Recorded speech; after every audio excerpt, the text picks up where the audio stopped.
Siku moja Mtakatifu Yohane wa Mungu alipokuwa akitembea katika mtaa wa Granada, alikutana na mtu mmoja aliyekuwa amejeruhiwa. Mtu huyu alionekana kwamba alikuwa anaugua na alikuwa na uhitaji.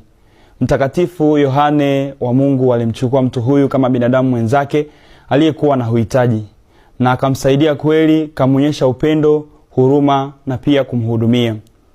Alimpeleka mpaka nyumbani kwake, akawa naye na kumsaidia katika kumtibu. Lakini akiwa anamhudumia, kitu cha ajabu kilitokea. Mtu huyu alisimama ghafla na kumwambia Mtakatifu Yohane wa Mungu, "Umenihudumia mimi kama Yesu Kristo kweli, na kwa kweli umenipata mimi ndiye Kristo." Ndugu zangu, leo ikiwa ni siku ya 9 au kilele cha novena yetu ya Mtakatifu Yohane Bosco, tunatafakari kwa njia ya kipekee tunu ya familia, marafiki zetu na pia wale wenye uhitaji.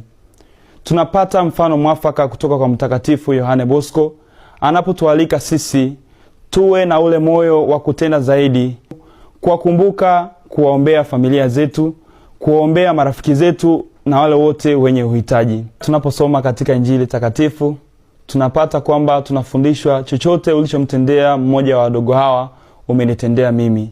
Pia tukipenda kuchukua fursa hii kama familia ya Mtakatifu Yohane Bosco, tuwatakie sherehe njema ya Mtakatifu Yohane Bosco wale wote ambao wanamchukua Mtakatifu Yohane Bosco kama somo wao.